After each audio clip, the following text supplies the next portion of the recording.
સુરતના અમરોલી કોસાડ આવાસમાં મોડી રાત્રે પોલીસનું કોમ્બિંગ. અમરોલી ઉત્તરાયણ જહાંગીરપુરા રાંદેર અને અડાજણ પોલીસ સ્ટેશનનો સ્ટાફ જોડાયો હતો.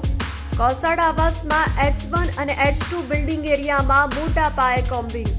6 જેટલી ટીમો દ્વારા કોમ્બિંગ હાથ ધરવામાં આવ્યું.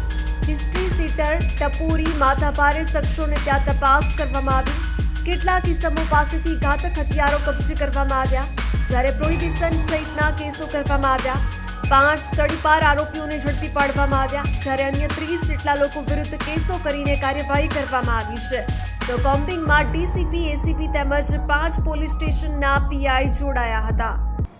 ગુજરાતના માનનીય નાયબ મુખ્યમંત્રી શ્રી સંઘવી સરના માર્ગદર્શન હેઠળ ગુજરાતના તમામ નાગરિકોની સુરક્ષા અને સલામતી માટે જરૂરી તમામ પગલાં લેવાની કાર્યવાહી ગુજરાત પોલીસ દ્વારા કરવામાં આવે છે. સુરત શહેર પોલીસ કમિશનર માનનીય અનુપમસિંહ ગેહલોત સરના માર્ગદર્શન હેઠળ તેમજ સેક્ટર 2 શ્રી ડામોર સરની સૂચના આધારે ઝોન 5 વિસ્તારમાં આવેલ કોસાડ આવાસ ખાતે ઝોન 5ના તમામ અધિકારી કર્મચારીઓને સાથે રાખી કોમ્બિંગનું આયોજન કરવામાં આવેલું. આ કોમ્બિંગ દરમિયાન ઝોન 5ના 100થી વધુ પોલીસ કર્મચારી અને અધિકારીઓએ ભાગ લીધેલો.